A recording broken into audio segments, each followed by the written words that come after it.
Good evening once again. I'm Pastor Brad Closter from the Rock Church in Bel Air, Michigan. Welcome to Trials to Triumph. Glad to have you here.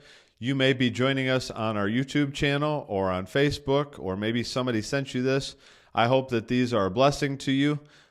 You can be part of our church family or not. Either way, welcome aboard, and I hope that these are helpful to you.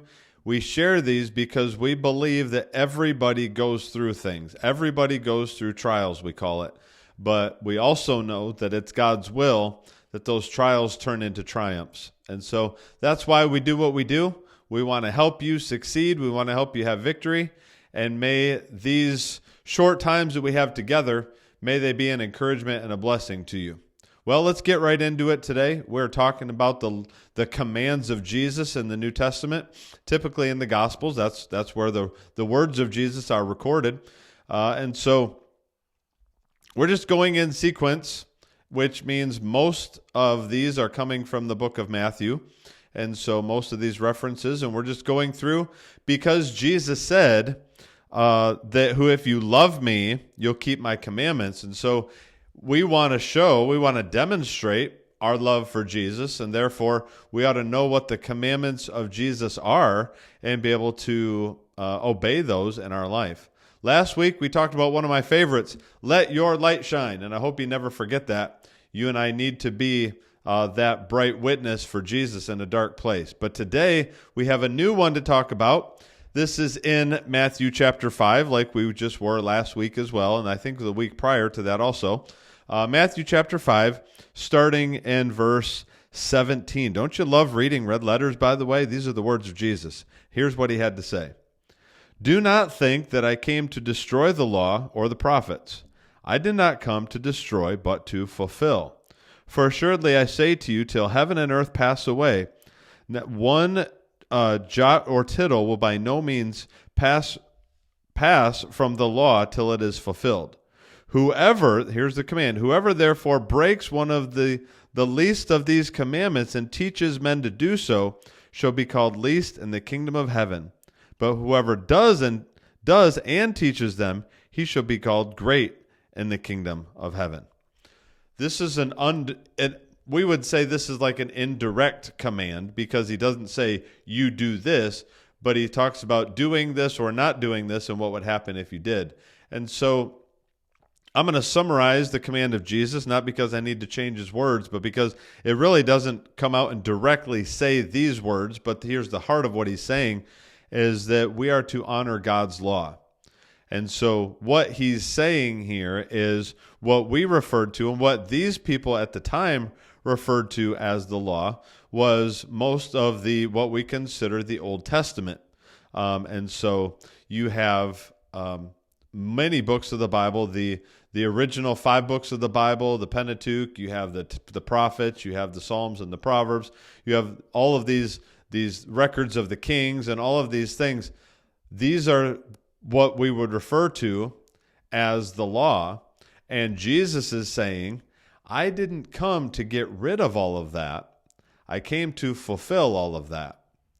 And I want you to think of what natural laws are put in place to do. Natural laws, for one I like to pick on because everybody probably can identify with this, is there's a law regarding how fast you're supposed to be able to drive on the roadways.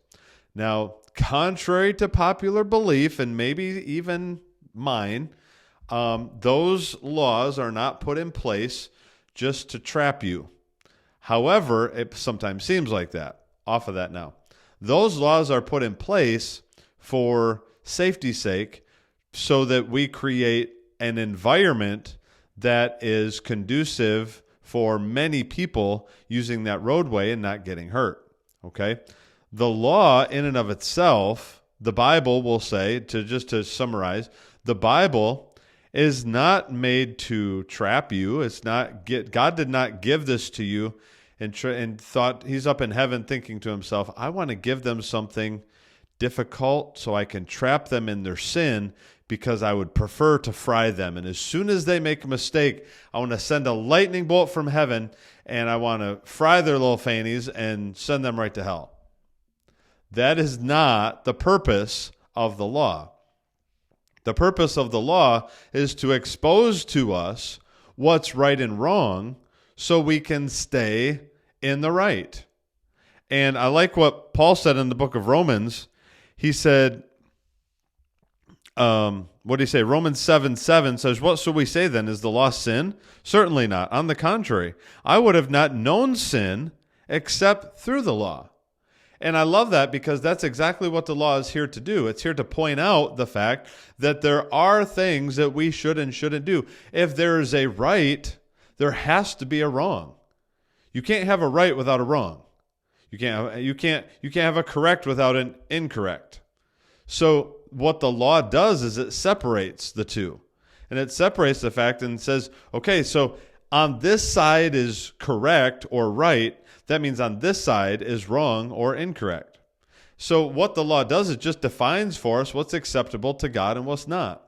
So don't get mad at the Bible. Don't get mad at the preacher. Don't get mad at the church for telling you that there is a law that we should follow. We can't even get mad at Jesus for that because he said, I'm not here to abolish the law. I'm here to keep the law. I'm here to uphold that law. And so what you and I are here to do by the command of Jesus is to honor the law of God. Don't say, well, this Bible isn't relevant.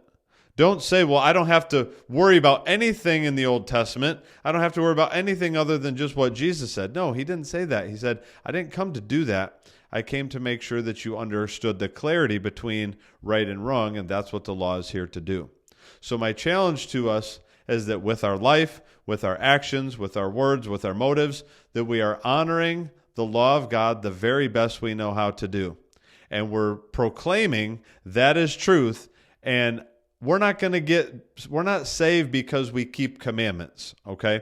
We're saved through grace and through the faith in Jesus Christ. So we're not justified by our works. I want to make that clear. But it's very clear that Jesus is commanding us that we are to the very best of our ability to honor the law that God gave us. So that's my challenge for you tonight. I hope that was helpful, and we'll see you again next week on Trials to Triumph.